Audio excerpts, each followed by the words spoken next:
Hey folks, welcome back to the Podcast Digest.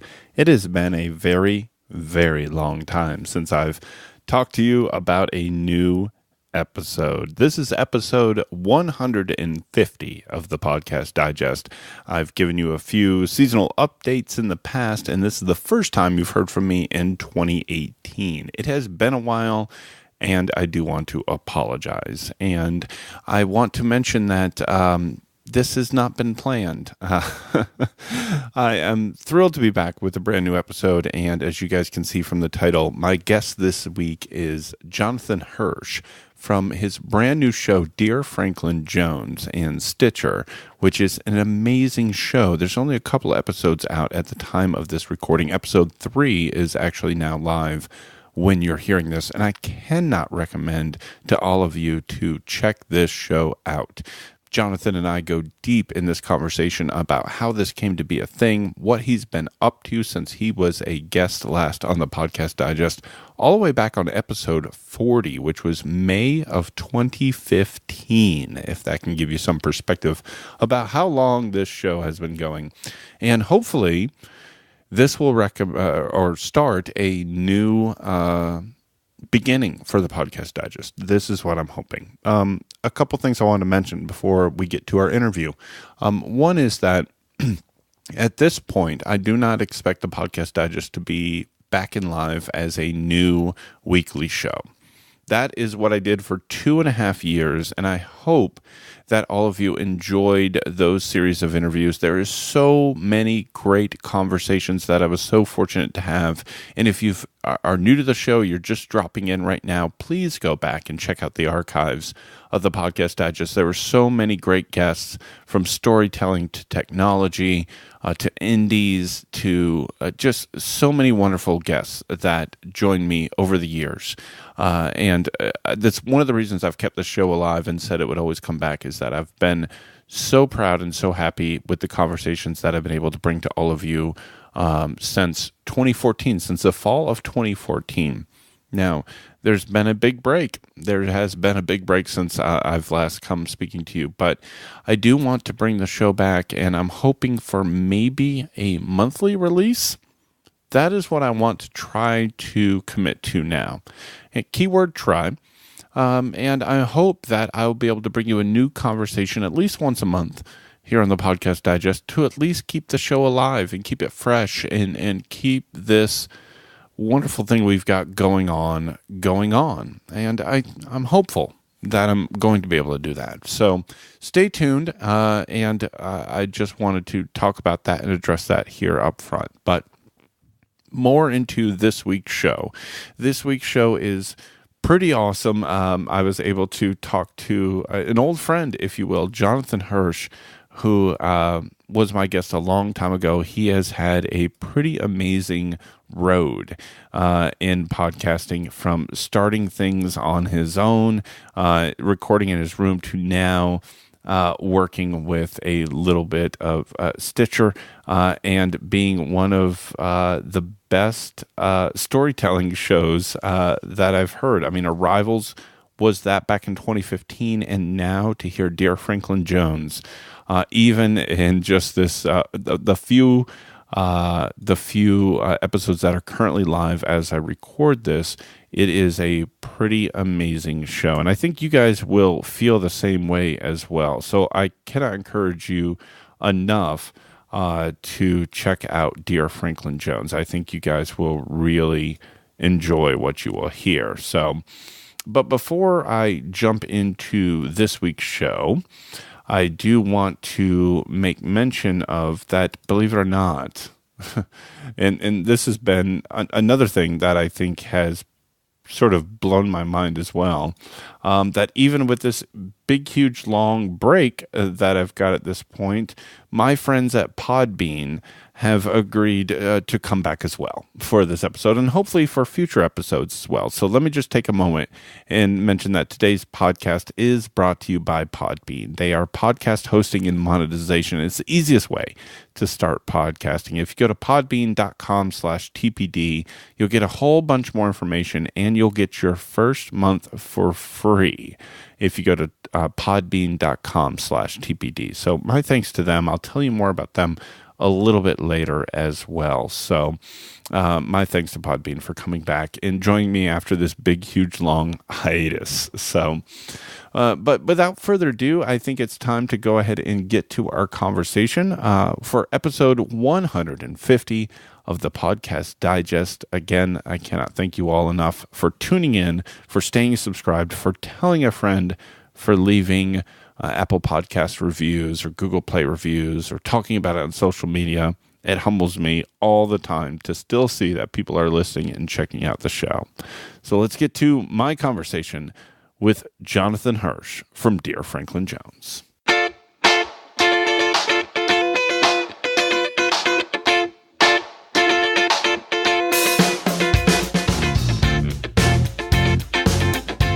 All right, folks, as I mentioned up front, my guest this week on the returning episode from my hiatus, episode 150, is returning guest Jonathan Hirsch with his new project, Dear Franklin Jones. Jonathan, welcome back to the Podcast Digest. Thanks so much, Dan. It's great to be back. It's great to have you back, and I really appreciate you reaching out. Listeners, as I mentioned up front, haven't heard from me in a while, and I couldn't think of a better guest to make the return with than you. And longtime listeners of the Podcast Digest, hopefully folks who are hearing this are subscribers who have just been waiting impatiently for something new, but maybe they're new to the show. So if they've not met you before, they've not heard anything about you, I'm kind of curious, what have you been up to since May of 2015? Yeah, it's been a lot since then. I mean, Arrivals has been sort of on its own sort of hiatus. And originally when you and I first talked, it was about a show that I used to do. It was a non-narrated documentary series called Arrivals. The idea behind the show was really in the voice of the guest. You would hear kind of these stories about these really important, critical moments in a person's lives when everything changes for them for one reason or another. And the show's still ongoing. It's a little bit more occasional than it used to be. I've been very busy. Specifically, I've been busy with this documentary series that I released just a couple of weeks ago called Dear Franklin Jones, which you mentioned. But yeah, I mean, in addition to that, I have been producing for a number of different shows over the last couple of years. I've been a busy guy. There's a lot of good podcasts, as I'm sure your listeners know, out there right now. And, a lot of us documentary producers who are running around trying to help people make them. Yeah, and I'm glad you mentioned that because we're going to spend the bulk of our time, Jonathan, of course, talking about Dear Franklin Jones. But before we jump into that, you mentioned producing for a bunch of other shows, and I have duly noted on more than one occasion hearing your names in the outro credits of a number of different productions, and I kind of want to talk about that just a little bit. So Talk to me about sort of as Arrivals became more and more of a thing and sort of how you started to get involved with other productions, other shows, what those were and what that process was like for you. Yeah, sure. I mean, I think for me, Arrivals did sort of, it was a sort of springboard into other projects for sure. Arrivals, of course, was just something that I kind of cooked up myself. I did it myself, did it in my home, produced the whole thing, produced a great deal of it by myself, especially at first. And then, yeah, I mean, I ended up getting involved with an investigative reporting program called Life of the Law, and I was producing stories for them for a while. Later, I started working for NPR as a freelance producer, developing shows and working on podcasts with them, which is how I got involved with working for Embedded for a short period of time. I helped them produce one of their series. For some of your listeners may be familiar with that podcast. And then it just sort of, there aren't a ton of people out there that do these kind of documentary style shows or know how to produce them.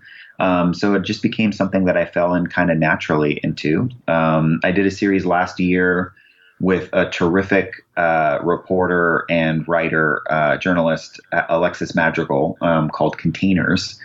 And it was sort of an 8-part series on containers, those large shipping, there's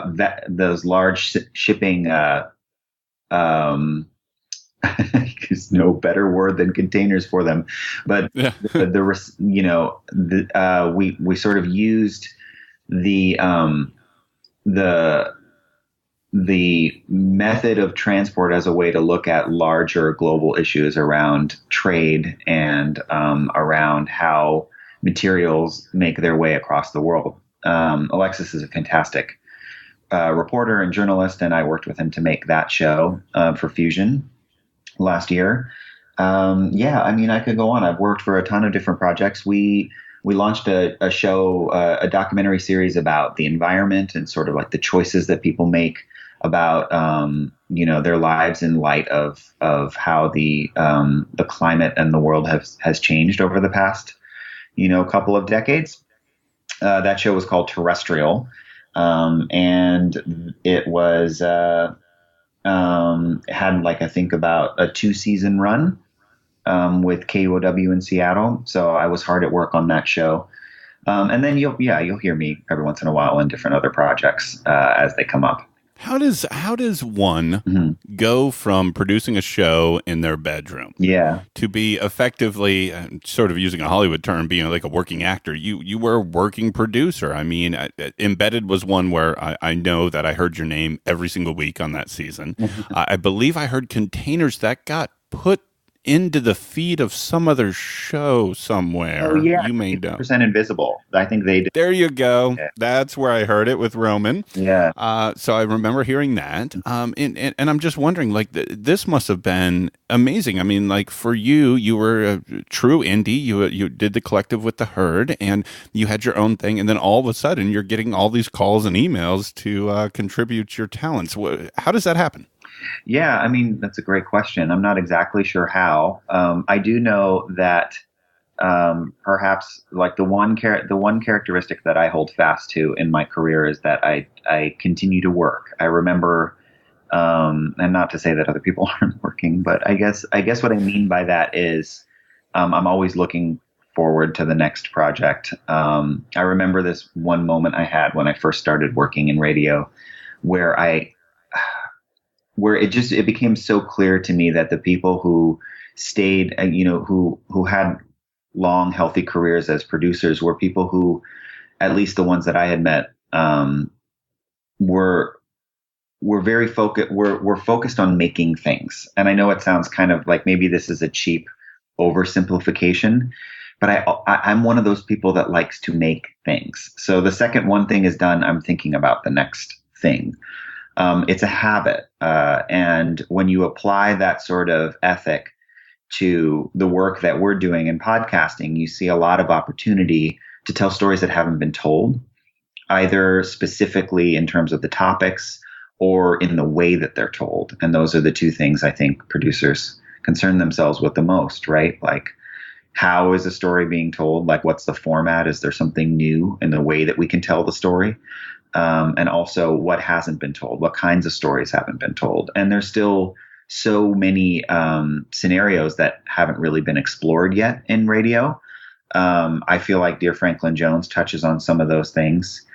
Recently, I worked on a project with Vox Media and NBC called The Podium. It was a daily podcast about the Olympics. And so I was with a team of folks that went out to South Korea and covered the Winter Olympics for those two organizations in partnership with one another.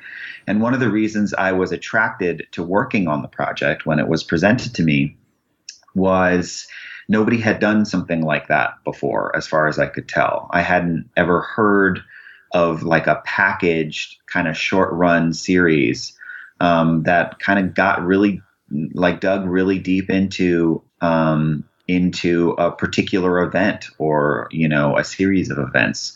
And that stuff happens in TV all the time, but not so much in radio, at least not in a way that makes it feel like it's equivalent to other forms of daily or regular programming, if that makes any sense. I think, you expect that if you turn on NBC during the Olympics, you're going to watch Olympics coverage, but the way that kind of plays out in podcasting isn't like there isn't an Olympics podcast. At least there wasn't until we made it, and so that really interested me because I saw there was this opportunity to sort of try out some ideas that hadn't really been done in podcasting yet. Oh, now you just added something I got to go subscribe to and check out. I know we're a few weeks off, but I did not know that happened. I hope it's evergreen enough that you find it interesting. I think it was a really great experiment, and I hope that there are more things like that, for all kinds of sporting events, but events beyond sport as well. So and this whole journey is taking you to South Korea. How cool is that? I know that was pretty cool to be out there. And to be doing the work that we do, like doing, helping to sort of on the larger narrative for me, that's exciting. It's just contributing to the bigger picture of what this medium can be for people. Well, that was my effort to kind of fill in the gaps there a little bit, Jonathan, because it's been so long since we touched base, and I think we gave folks a couple of things to go back and check out if they are budding Jonathan Hirsch fans, as they should be. But now let's get to kind of what we're talking about today, Dear Franklin Jones. Yeah. And I kind of wanted to open this conversation with something interesting. I think back to our conversation in 2015. I think back to the original Arrivals run. Mm-hmm. And I could be wrong on this because this is really testing my memory, and I can't even tell you how many episodes of podcasts I've listened to since these days. But there were very few. One I know explicitly about your brother, if memory serves. But there were very few Arrivals episodes that were really focused on you.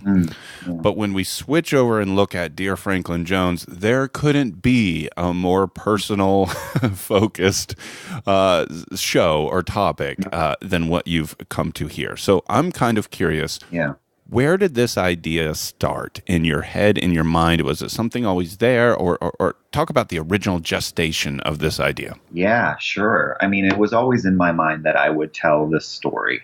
How I was going to tell it was kind of unclear to me. I think I wrote many different versions of a book form of the story. And then, a lot of time passed. I ended up becoming a radio producer, a podcast producer.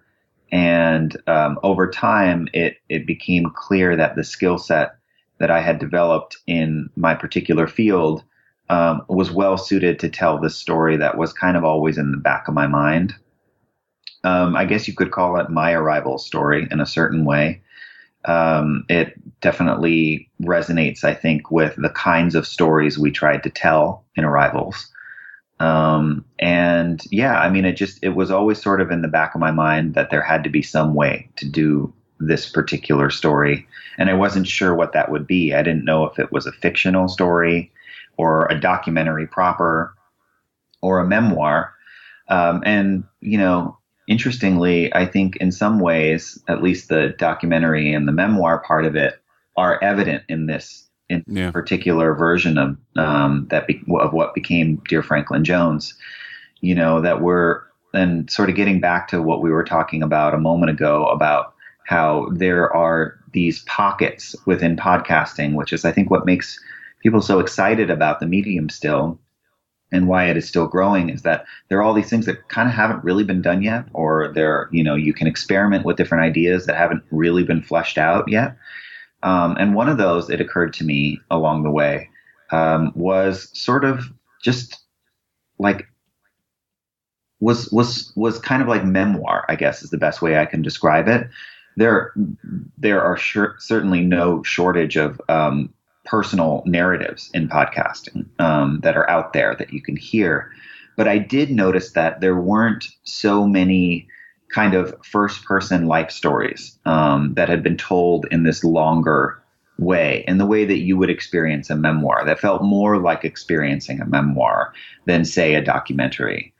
And I think that became a pretty big motivating factor in making the show, that was kind of an engine of telling the story, was that this was in some ways a kind of podcast memoir about my life growing up with my parents and their spiritual teacher, Franklin Jones.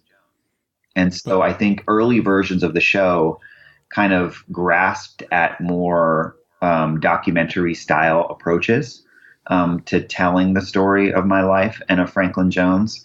And when that kind of became a impossibility, given my closeness to the material, we moved it closer and closer, or at least the story, through the editing process became closer and more closely aligned with my own personal perspective and experience of growing up in the group.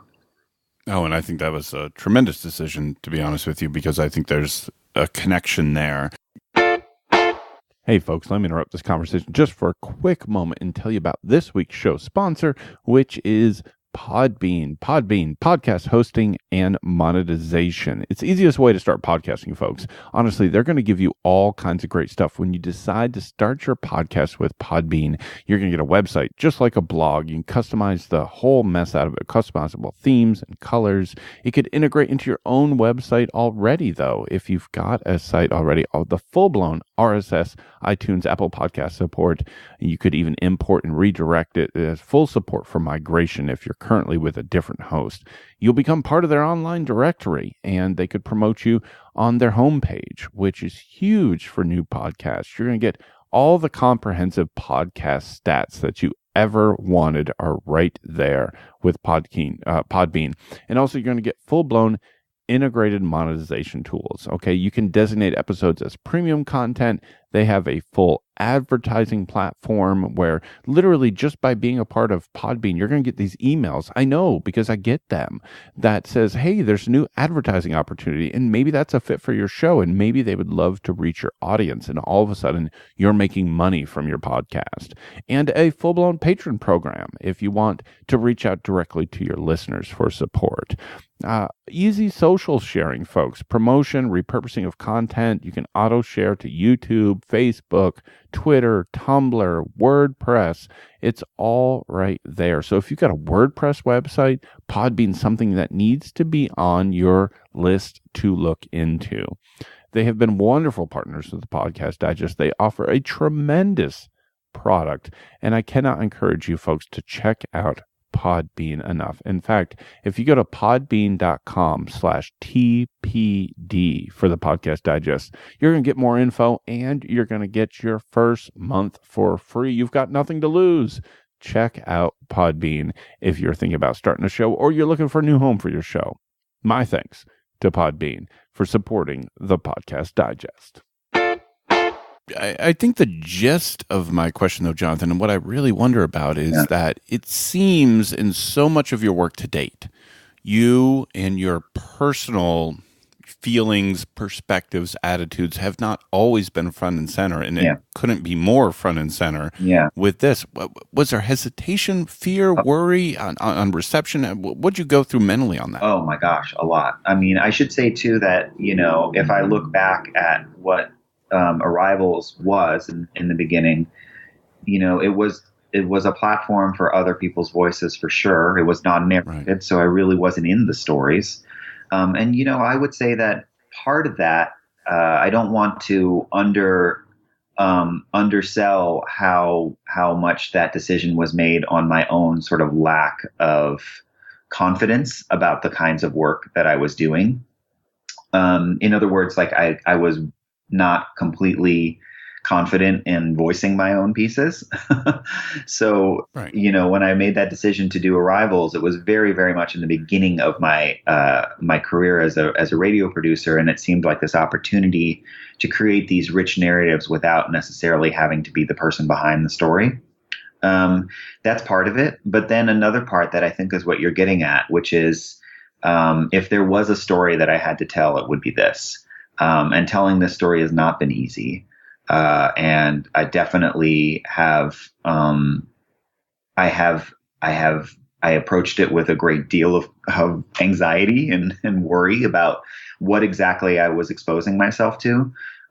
Both, from folks that may still feel that, Franklin Jones should be given a different, be cast in maybe a light that's more sympathetic, or maybe some folks who feel like I didn't cast him in as unsympathetic a light as they would have hoped I would. Right. And on top of that, it's not very easy to step out in front of this big audience, who are each listening one to one, in the most intimate way to your life story with earphones when they're like walking around the house or whatever.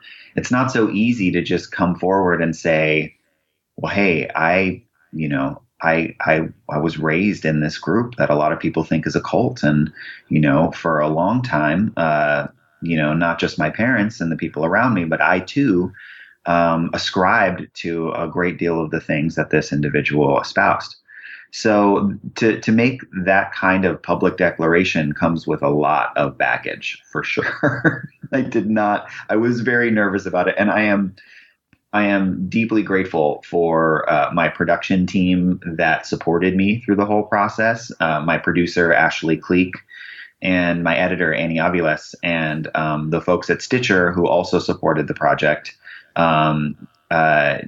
Jenny Radelet and John Asante were the two, big stakeholders in this project with us. And they were each of them provided a great deal of support and sort of helped me get through some of the necessary processing that I had to go through to do something like this and to put it out there in the world. Yeah, and I want to talk about the Stitcher, and I want to talk about the team and what have you. But a couple more questions on the personal angle, because I think that's going to be one of the things when people start to listen to this that they're going to wonder about immediately. I mean, it was one of the things I thought. Maybe it was because we had spoken before, but it was one of the questions that jumped to my mind. I'm thinking about a recent episode of How Sound from PRX. Yeah. Had Megan Tan, another two-time actual former guest here on the Podcast Digest, and she talked at length about stopping millennial. And one of the things she talked about in that interview was the personal impact and sort of forcing personal conversations with her family members with the purpose of, a deadline or an upcoming episode and what have you, and the toll she felt that took on her. And I'm wondering sort of, obviously you have interviews with your mom and your dad, and you're diving into all kinds of personal components in this. What was the process for you as you sort of made this calculus on this is about to be a creative venture and a project put out to the world versus you having some of these conversations? Because I know you mentioned in early episodes, this was the first time in a long time, me and my mom talked about this, or me and my dad talked about this. How'd that calculus go for you? You mean in terms of like trying to figure out whether to reveal certain things, or just in terms of like when it was right to kind of talk about or when to that timing, content, like how did they feel about the fact that you guys were going through with this? Or I mean, those are all really good questions. I think to answer the question about timing, I don't think there will ever be enough time to process what happened, and that was just sort of something that I had to accept, that because of the nature of the story, there really wasn't going to be a point when I was going to feel okay about everything that happened in a way that I could say, like, we're closing the book on this. In some ways, it's like you enter into a project like this hoping that you're going to close the book on a chapter in your life, and you end up just opening it up and flipping through the pages. And then, kind of when you get to the present day, you may feel a little bit more comforted than you did when you started, but you certainly don't. You don't get this kind of definitive moment of closure, like I never had that. In making the show, I think I felt like at the end I had enough information to come to peace with everything that had happened.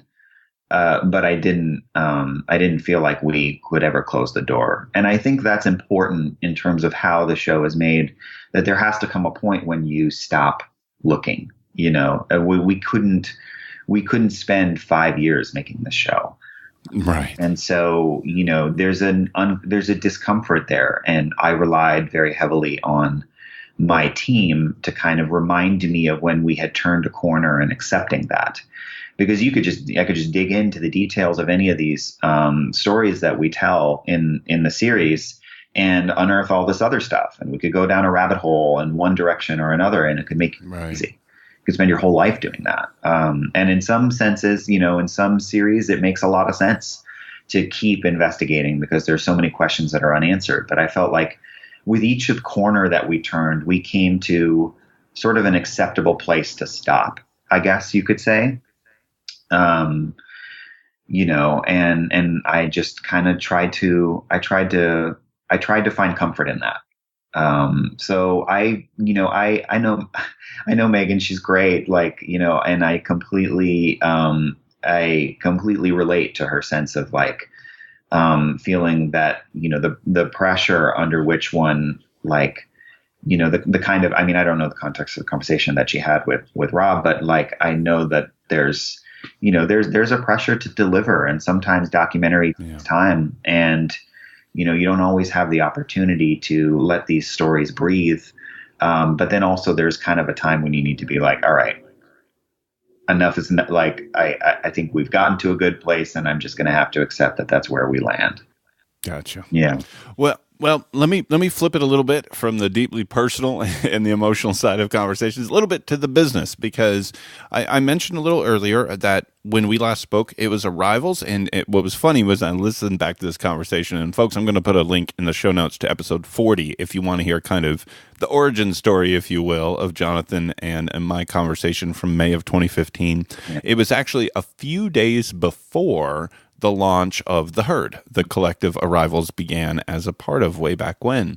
And now so many of the members of The Herd have gone on to so many other different things. You've got, people in Nashville Public Radio with Jacob, and I believe Tally has joined you, or you joined Tally, one or the other, at Stitcher.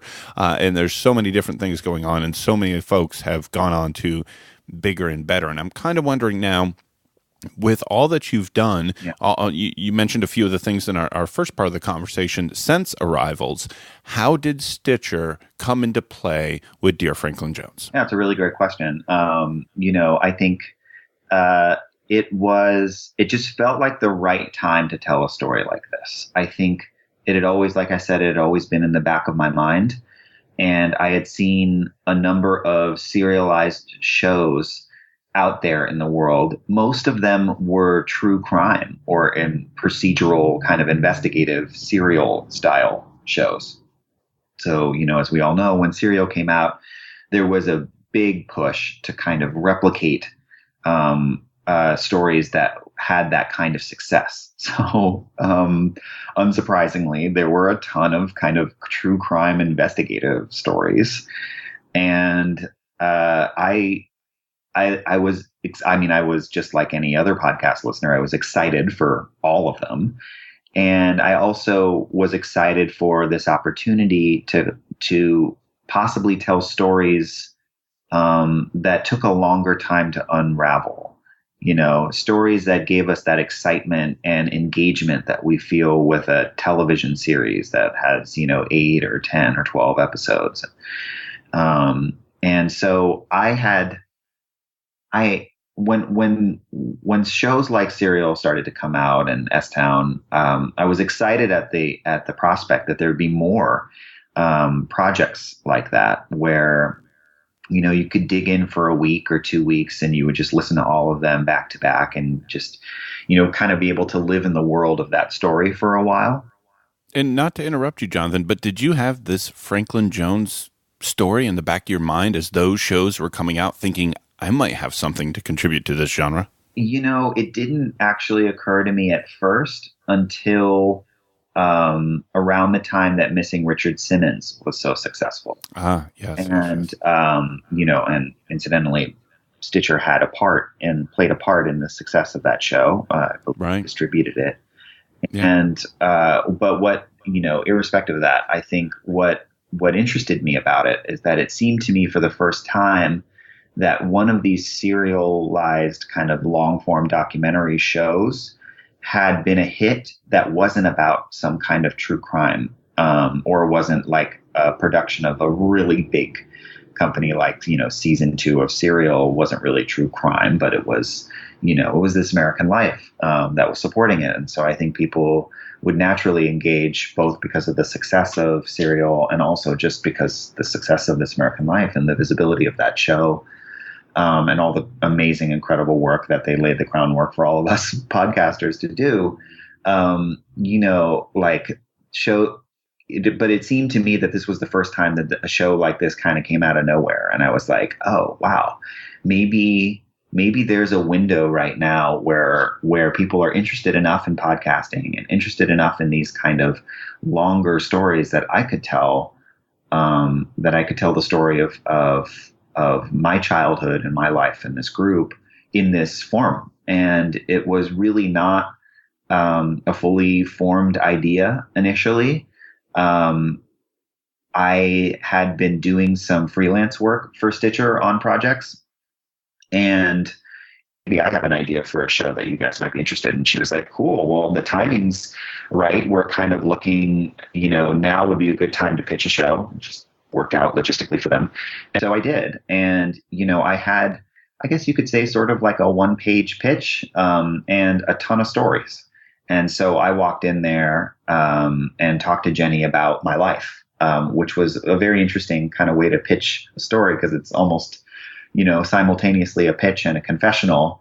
So I think the thing that's sort of, I don't want to dismiss the fact that as a radio producer, I'm super mindful of how, people are listening and the kinds of stories that they're interested in and sort of what's next, and sort of following all of that stuff. But when it came to this, there was also, such a deeply personal aspect to it that there was a part of it that kind of was not premeditated, I didn't plan to go in there and just have this perfect show lined up. It just kind of felt right. And Jenny believed in the show, and she believed in the idea, and was very supportive from that moment on in shepherding the project. But I think it definitely wasn't like a long time in the making. Personally, as a life story, it was a long time in the making. Right. Yeah. As something that just in terms of development, no, I think we just kind of dove in and didn't look back.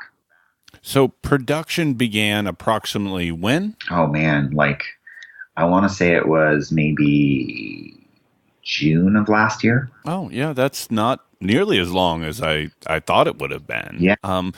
Here's a question for you about that production, because, and I was thinking about this listening to the first couple of episodes this week, and I could be wrong about this. In fact, I almost know I am, but maybe the categorization I'll make will be correct. Is that you mentioned very briefly in a response earlier about narrative. You definitely have a narration component here, because it's almost a first-person narration in many instances. Yeah. And you can tell that there is obviously writing and a script and so on involved, where there's probably much less of that involved with Arrivals and maybe some of the projects between here and there. I'm assuming this is your most heavy narration, first-person narration writing project that you've had to date, correct me if I'm wrong, and what that process has been like for you.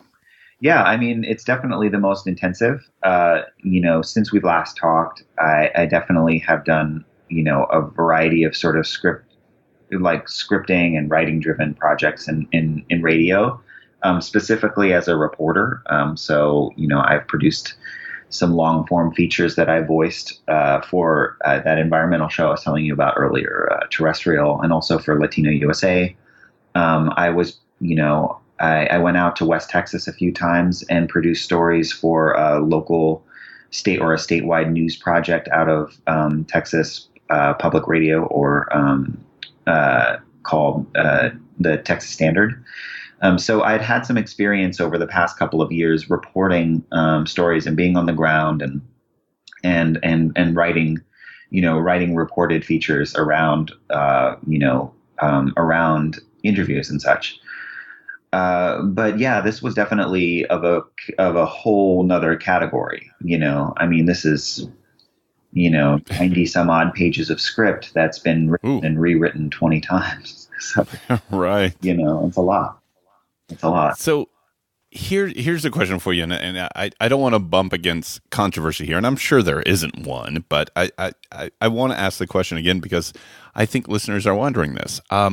3 or 4 months prior, approximately, to your show coming out associated with Stitcher,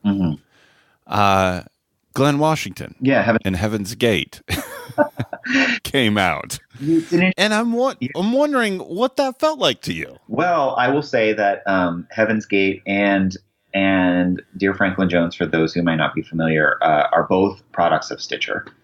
I'm not particularly bothered by it. I think it's great. I mean, my sense of it is what's good for the finger is good for the hand.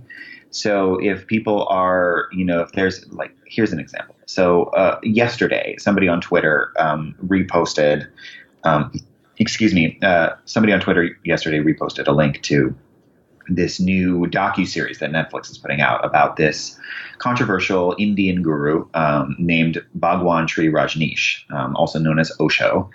And Osho there's a great episode of 99% Invisible about the group called Rajneesh Town, I believe, which is the name of this compound that the group had developed in Central Oregon. And they had attempted to incorporate the area around this compound so that they could kind of have their own city. And there was a ton of controversy about the group. He was most well known, this Rajneesh guy, for having like 86 Rolls Royces. And, at one point they had been, they became armed because of some perceived conflict between locals in Central Oregon and the group. And it was a huge, huge religious community cult, whatever you want to call it. But anyway, so I guess Netflix, I don't really know too much about the details of the show. I know a lot about Rajneesh, one, because my parents had been involved with him before they got involved with Franklin Jones. And this is kind of to the point of what I was going to mention. But, somebody on Twitter kind of like name dropped Dear Franklin Jones in the context of the release of this show, mentioning that people are like super into cults right now. And I guess I can understand how that would be so. And sure, from like a general audience perspective, maybe people are like really liking these stories about these kind of alternative religious groups. And, some of them are more controversial than others, and just sort of examining what it's like to kind of dedicate your life to this thing. And certainly I think, the voyeuristic element is very present in podcasting. And definitely when it comes to stories like this, people want like a bird's eye, they want to fly on the wall and sort of see what it was like. And I know that, part of the success of Dear Franklin Jones is that I was, sometimes against my better judgment, willing to open myself up and to self, to examination from an audience to see this, like to see the inside of people's, of my life in a group like this.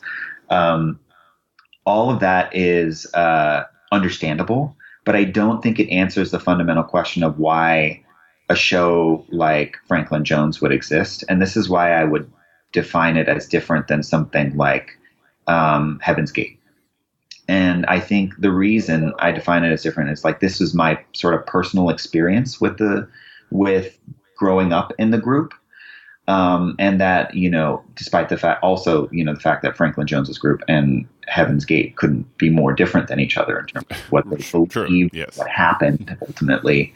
But when I was responding with this guy on Twitter about this, and, we ended up having a really lovely conversation because this person had also grown up in an alternative religious group in the Northeast.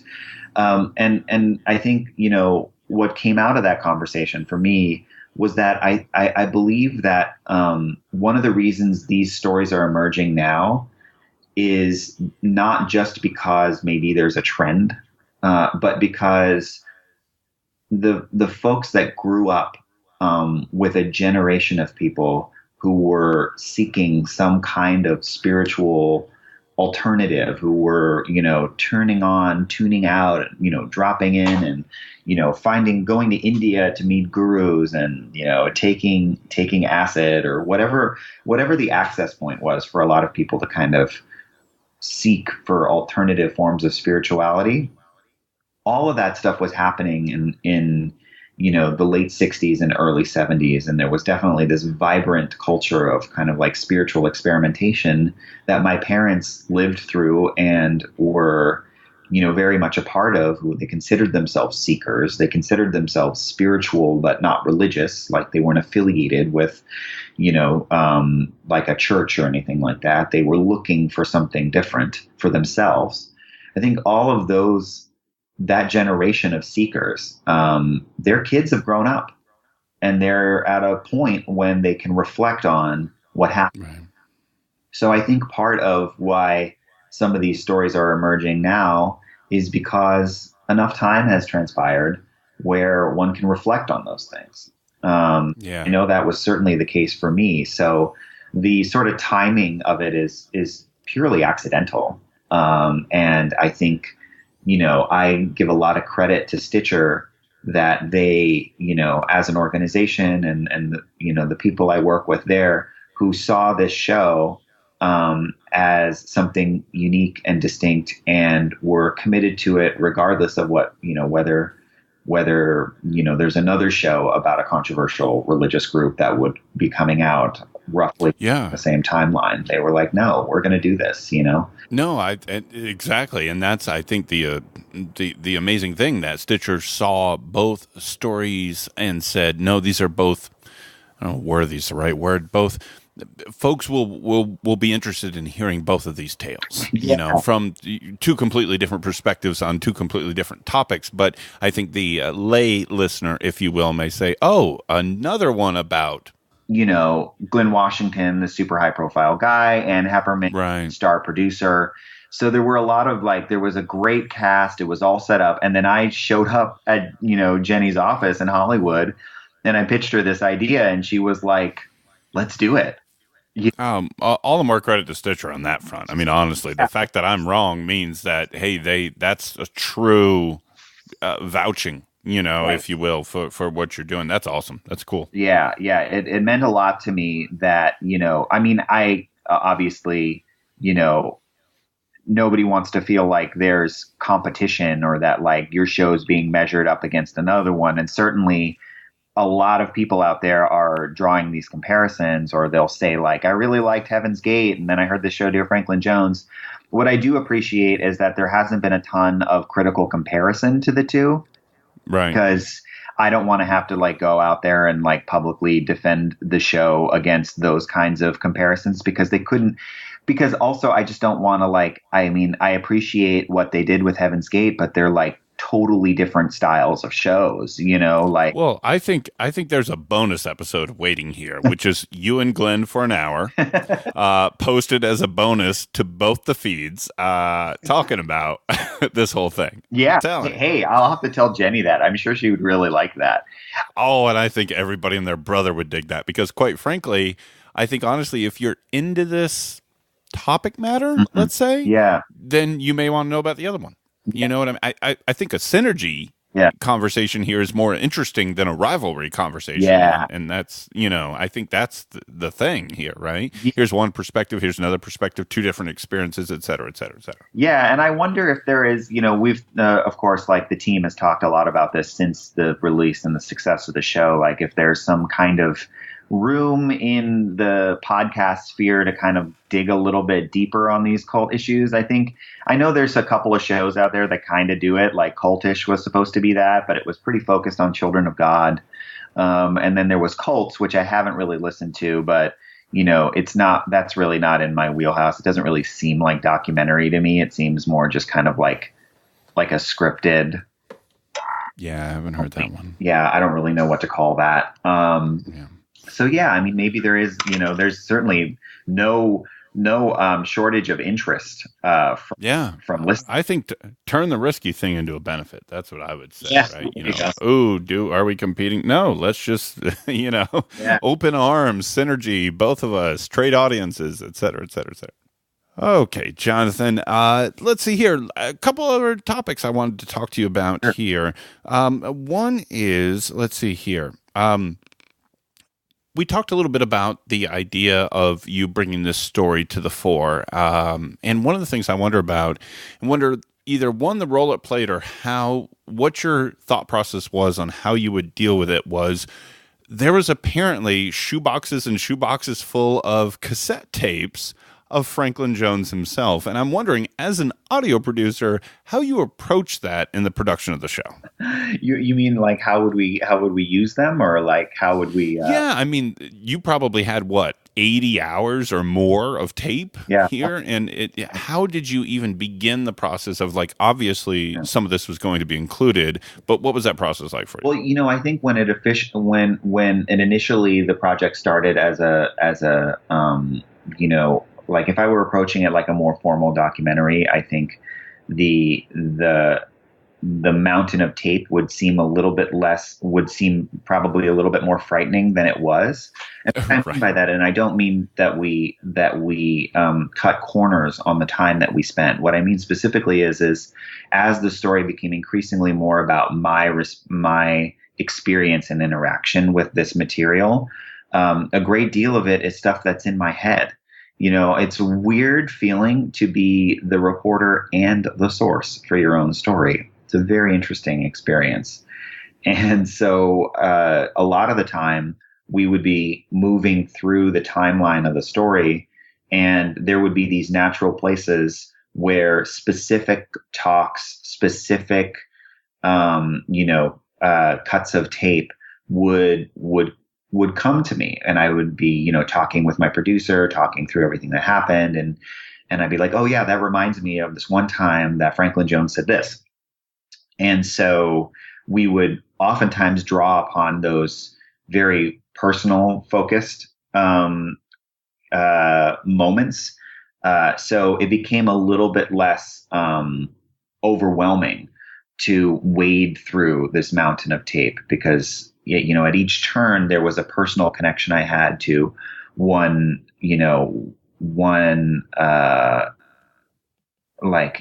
topic or another that would show up in the tape, so we could find it easier too.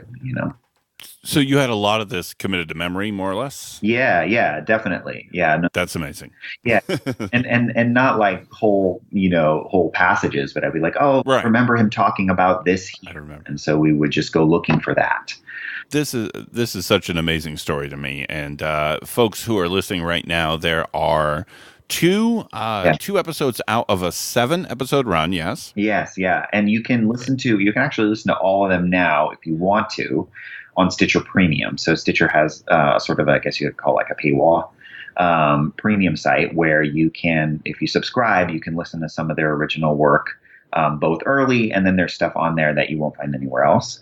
And so, we noticed that a lot of people had signed up for Stitcher Premium just so that they could hear the rest of the show, which is really interesting.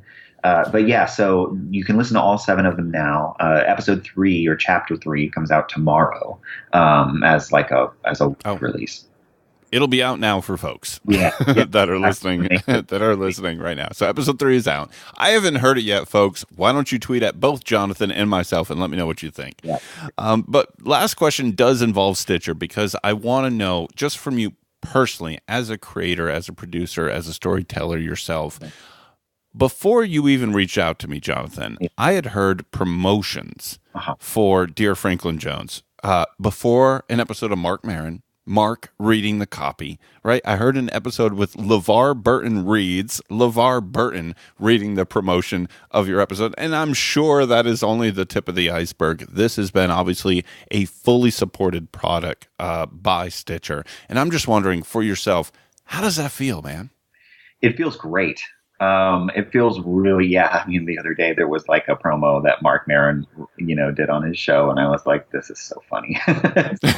It's got to feel awesome. Yeah, it feels great. For sure. And I mean, of course, LeVar Burton's series with Stitcher is absolutely fantastic. I'm a huge fan of that series. I hope there's many more to come. Yes. But yeah, I mean, I think having the support is a huge deal. It's a huge deal, I think. Not just as, I think that, I keep coming back to this, that like, if you're a producer, you want to produce things, you want to make things, your hope is that you can continue to work in this way over time. And I know for me, it's my sincere hope to continue to make these kinds of shows. This is not just a one and done situation. Like, I am very, there are so many stories that could be told in this medium and in this format. That I hope people continue to make, strides towards fulfilling a wider range of shows than we could have ever imagined before.